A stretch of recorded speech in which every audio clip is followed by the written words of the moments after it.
Hello everyone, welcome back to Easy Learning English channel. Today's video is about how to answer phone in English. အားလုံးပဲမင်္ဂလာပါ Easy Learning English channel ကနေအားလုံးကိုပြန်လည်ကြိုဆိုပါရစေ။ဒီကနေ့ဗီဒီယိုလေးကတော့ဒါ English မှာပေါ့နော်ဖုန်းပြောတဲ့အခါမှာ English လို့ဘယ်လိုမျိုးပြောမလဲဆိုတာလေးကိုတင်ဆက်ပေးတော့မှာဖြစ်တယ်။ဒါဖုန်းပြောတဲ့ conversation ပေါ့နော်။ဒါပေမဲ့ conversation အရှိကြီးတော့မဟုတ်ပေါ့နော်ဖုန်းပြောတဲ့အခါမှာဘလို့အခြေအနေဆိုရင်ဘလို့တွေပြောမယ်ဘလို့တွေမေးလို့ရတယ်ဆိုတာလေးကိုပြပြပေးတော့မှာပဲဖြစ်ပါတယ်ဟုတ်ကဲ့ပါဖုန်းပြောတယ်ဆိုတာကဒီဘက်ခေတ်မှာဆိုရင်လူတိုင်းဖုန်းရှိရယ်ဖုန်းပြောကြတယ်တကယ်ကိုအရေးပါတဲ့အရာတစ်ခုဖြစ်တယ်တနေ့ကိုပေါ့နော်ဖုန်းမပြောတဲ့လူဆိုတာတော်တော်လေးကိုရှားမယ်ထင်တယ်ဘာကိစ္စပဲဖြစ်ဖြစ်ပေါ့နော်ဖုန်းနဲ့ဆက်သွယ်ကြတယ်ဖုန်းနဲ့ပြောကြတယ်ဒီတော့ဒါကလည်းအရေးကြီးတဲ့ conversation တစ်ခုဖြစ်တယ်ဒီတော့ဖုန်းနဲ့ဘယ်လိုတွေပြောကြမလဲဆိုတာကိုလေ့လာကြည့်အောင်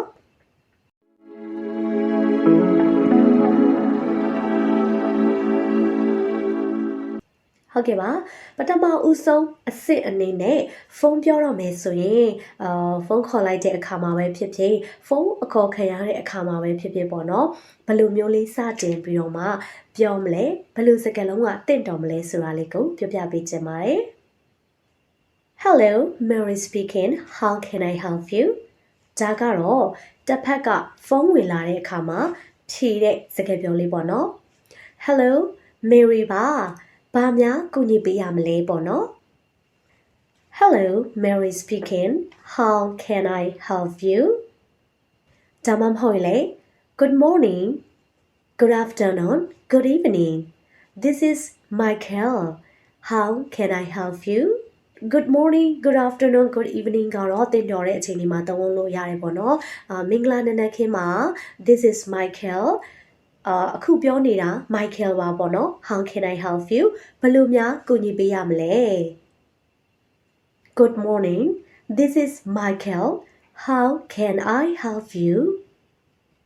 ကဲဒါကတော့ဖုန်းဆက်စာချင်းပြောတဲ့အဆင့်မှာဘယ်လိုလေးပြောမလဲဆိုတာလေးကိုပြပြပေးခဲ့တာဖြစ်တယ်။နောက်တစ်ဆင့်အနေနဲ့ကတော့ကိုမိတ်ဆက်မယ်။ဖုန်းနဲ့ကိုဘယ်လိုမိတ်ဆက်မလဲ။ကိုမိတ်ဆက်တာကအပြင်မှာမိတ်ဆက်တာနဲ့ဖုန်းထဲမှာမိတ်ဆက်တာကတော့မတူပါဘူး။အပြင်မှာဆိုလို့ရှိရင်တော့ Hello, I am Nini. Hello, ကျမက Nini ပါ။ I am ကြော်ကျွန်တော်ကကြော်ပါဒီလိုမျိုးပြောရင်ပေါ့နော်။ဒါပေမဲ့ဖုန်းနဲ့ဖြေချတဲ့အခါမှာတော့နည်းနည်းလေးကွဲပြားပါတယ်ကြည့်လိုက်ကြရအောင် Hello this is Sarah Hello Sarah ပြောနေပါတယ်ဒီမှာဆိုရင်သူတို့ကI am Sarah လို့မပြောတော့ဘဲနဲ့ Hello this is Sarah Hello ဒါက Sarah ပါအခု Sarah ပြောနေပါတယ်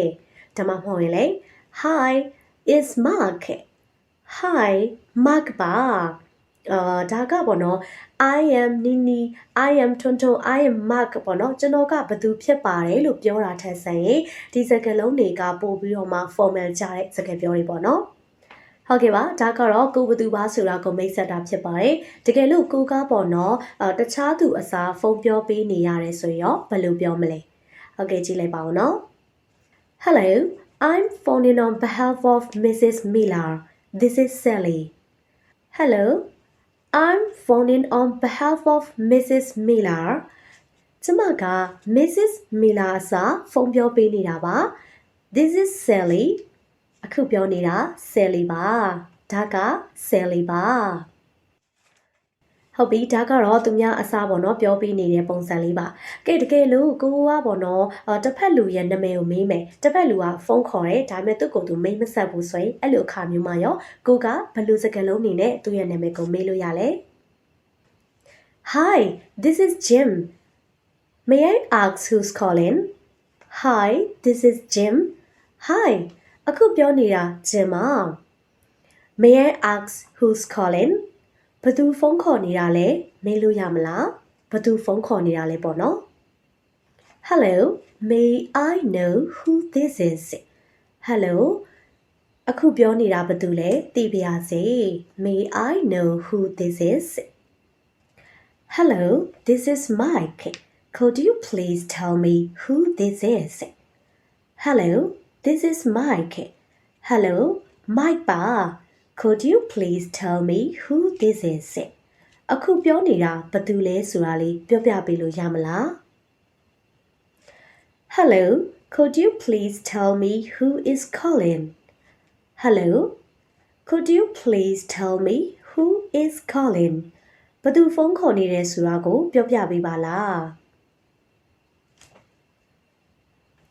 Hi, this is Harry. Could you please tell me who's speaking? Hi, ဒါက Harry ပါအခုပြောနေတာဘယ်သူပါလဲအခုဖုန်းပြောနေတာဘယ်သူလဲသိပါစေသိလို့ရမလားပေါ့နော်ဒီလိုစာကြောင်းတွေသုံးပြီးတော့မှမေးလို့ရပါတယ်ဟုတ်ကဲ့ဖုန်းနဲ့ဒါတစုံတယောက်ရဲ့နာမည်ကိုမေးတဲ့အခါမှာယဉ်ကျေးဖို့ကအရေးကြီးပါတယ်အပြင်မှာဆိုရင်တော့ who is calling တို့ who is this တို့ဒါကဘယ်သူလဲဘယ်သူပြောနေတာလဲဒီလိုမျိုးမေးတာကတော့မယဉ်ကျေးပါဘူးဖုန်းနဲ့ပြောမယ်ဆိုရင် could you please tell me may I know your name ဒီလိုမျိုးလေးတွေသုံးပေးရပါတယ်ဒါမှရည်ရည်ကြီးကြီးနဲ့ဖုန်းပြောရတာအဆင်ပြေပါတယ်ကဲအခုအချိန်လေးတစ်ခုကတော့ကိုကပေါ့နော်ဖုန်းခေါ်လိုက်တဲ့အခါမှာတယောက်ယောက်ကိုပေါ့နော်သူနဲ့ပြောလို့ရမလားသူရှိမလားဒီလိုမျိုးတွေမေးမယ်ဆိုရင်ဘယ်လိုပြောလို့ရလဲ Could I please speak to Steve ကျေးဇူးပြုပြီးတော့ Steve နဲ့ပြောလို့ရမလား I'm calling for John is he available I'm calling for John ကျွန်တော်က John စီကိုခေါ်တာပါ is he availableသူအခုအားရလားသူအားရလားပေါ့နော် Could I please speak with whoever deals with the accounts Could I speak with whoever deals with the accounts ဒီကောက်နဲ့ပတ်သက်ပြီးတော့မှသက်ဆိုင်တဲ့တယောက်ယောက်နဲ့ကြီးစုပြုပြီးတော့ပြောလို့ရမလား May I speak to Jonathan May I speak to Jonathan Jonathan နဲ့ပြောပါရစေတခါတလေမှာပေါ့နော်တစ်ဖက်ကခေါ်တဲ့သူကပေါ့နော်ဒီဘက်မှာမအားသေးတာတို့အဲ့လိုမျိုးအခါမျိုးပါပေါ့နော်ကြိုက်ထားပေးမလားစောင့်နေပေးမလားဆိုပြီးတော့မှပြောရတဲ့အခါမျိုးတွေရှိတယ်အဲ့ဒီလိုအခါမျိုးတွေမှာရောဘယ်လိုစကားလုံးတွေသုံးပြီးတော့မှပြောမလဲ Please hold ကျေးဇူးပြုပြီးတော့ကြိုက်ထားပေးပါ Would you mind holding for a minute while I check Would you mind holding for a minute while I checked ကျွန်တော်စစ်ဆေးနေတဲ့အချိန်မှာခဏလောက်ကြိုက်ထားပေးလို့ရမလား One moment please ကျေးဇူးပြုပြီးတော့ခဏလောက်စောင့်ပေးပါနော် One moment please တခါတလေမှာသူတို့ခေါ်တဲ့သူကပေါ့နော်ခဏလေးစောင့်ခိုင်းထားပြီးတော့မှစစ်ဆေးကြည့်လိုက်တဲ့အခါမှာအဲ့လိုဟာဖုန်းပြန်မဖြေနိုင်သေးဘူးပေါ့နော်ဒီလိုအခါမျိုးတွေမှာဆိုရင်ရောဘယ်လိုများပြောမလဲ I'm afraid he's not in at the moment May I take a message I'm afraid he's not in at the moment အားနာပါတယ်သူအခုချိန်မှာမရှိသေးပါဘူးသူအခုချိန်မှာမအားသေးပါဘူးပေါ့နော် May I take a message သတင်းစကားယူထားလိုက်ရမလား Unfortunately he is on another call စိတ်မရှိပါနဲ့နော်သူကတခြားဖုန်းပြောနေလို့ပါ Shall I get him to call you back သူကိုပြန်ပြီးတော့ခေါ်ခိုင်းပေးရမလား I'm sorry he isn't available at the moment he shouldn't be long Would you like to hold or call back later I'm sorry စိတ်မရှိပါနဲ့နော် he isn't available at the moment သူကအခုချိန်မှာတော့မအားသေးပါဘူး he shouldn't be long သူကြာမှာတော့မဟုတ်ပါဘူး Would you like to hold or call back later မေဖုန်းကင်ထားခြင်းသလားဒါမှမဟုတ်ရင်နောက်မှပြန်ခေါ်ခြင်းသလား Sorry he's otherwise engaged right now Would you like to leave a message Sorry he's otherwise engaged right now စိတ်မရှိပါနဲ့သူကအခုတခြားချိန်ဆိုထားတာရှိနေပါတယ် Would you like to leave a message သတင်းစကားထားခဲ့ခြင်းသလား You can choose whether would you like to leave a message or call back later အမှားစကားထားခဲ့ခြင်းသလားဒါမှမဟုတ်ရင်နောက်မှပြန်ခေါ်ခြင်းသလားမင်းရွေးချယ်နိုင်ပါတယ် You can choose whether you would like to leave a message or call back later Could you please tell him Ren called My number is Could you please tell him run call ကျေးဇူးပြုပြီးတော့ run call တယ်လို့သူ့ကိုပြောပေးပါ My number is ကျွန်တော်ရဲ့နံပါတ်ကတော့ဒါကတော့သူ့ကိုပြောပေးပါပေါ့နော်တကယ်လို့ပြန်ခေါ်မယ်ဆိုရင်ကျွန်တော်ရဲ့နံပါတ်ကတော့ဆိုပြီးတော့မှဘလောက်ပေါ့နော်ဒီလိုမျိုးလေးပြောလို့ရပါတယ် No thanks I'll call back later No thanks I'll call back later မလိုပါဘူးကျေးဇူးတင်ပါတယ်ကျွန်တော်နောက်မှပြန်ခေါ်လိုက်ပါမယ်ဒါကတော့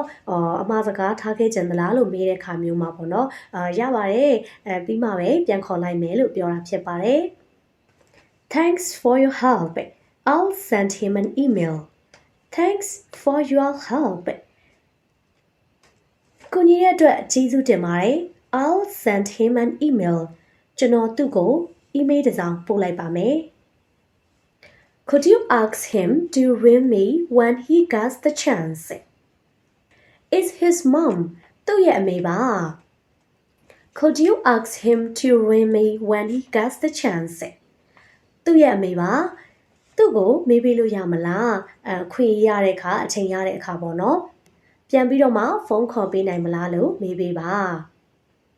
ဟုတ်ကဲ့ဒါဆိုရင်ဆက်လက်ပြီးတော့မှဖုန်းပြောတဲ့အခါမှာတခါတလေ connection ကမကောင်းပေါ့နော် connection မကောင်းလို့ပဲဖြစ်ဖြစ်တခြားအကြောင်းကြောင့်ပေါ့နော်တစ်ဖက်လူပြောတာကိုကမသိလိုက်ဘူး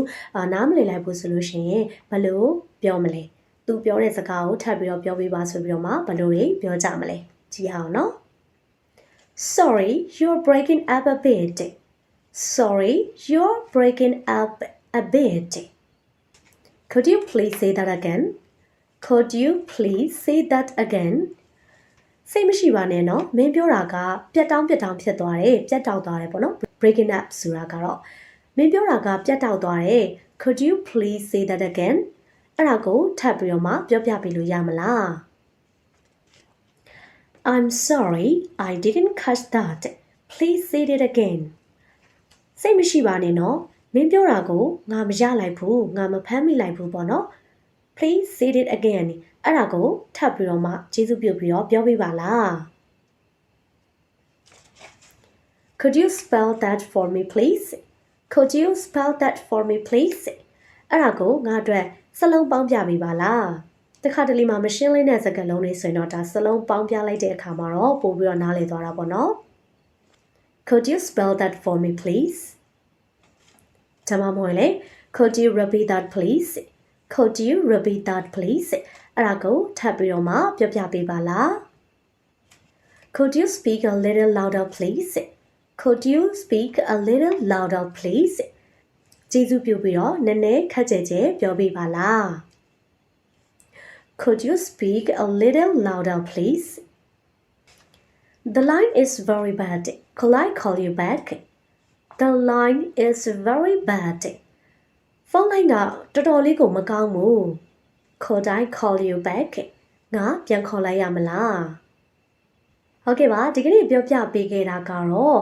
ဒါဖုန်းပြောတဲ့အခါမှာဘယ်လိုအခြေအနေမျိုးမှာဆိုရင်ဘယ်လိုမျိုးလေးပြောရမယ်ဆိုတာလေးကိုပြောပြပေးခဲ့တာဖြစ်ပါတယ် Telephone conversation အစအဆုံးကြီးတော့မဟုတ်ဘူးပေါ့နော်ဒါပေမဲ့အခုလောက်ဆိုရင်တော့ကိုကပေါ့နော်ဒီအခြေခံအနေနဲ့ဘယ်လိုနေရာမျိုးတွေမှာဘယ်လိုပြောရမလဲဆိုတာကိုသိသွားပြီလို့ထင်ပါတယ်ရှင့်အစအနေဆုံးထိကြည့်ရှုပေးကြတဲ့အတွက်လည်းကျေးဇူးအများကြီးတင်ပါတယ်နောက်တစ်နေ့ဗီဒီယိုလေးကြရင်လည်းပြန်လည်တွေ့ဆုံကြမယ်အခုဗီဒီယိုလေးကိုကြိုက်တယ်ဆိုရင်တော့ like ပေးပြီးတော့မှကျမတို့ရဲ့ Easy Learning English Channel လေးကိုလည်း subscribe လေးလုပ်ထားပေးပါအောင်နော်ဒါမှအသစ်သောဗီဒီယိုလေးတင်တိုင်းကိုလည်းအားလုံးကသိရမှာဖြစ်ပါတယ်ရှင်ကဲဒါဆိုရင်တော့နောက်ဗီဒီယိုလေးကြမှာပြန်လည်တွေ့ဆုံကြမယ်အားလုံးပဲ bye bye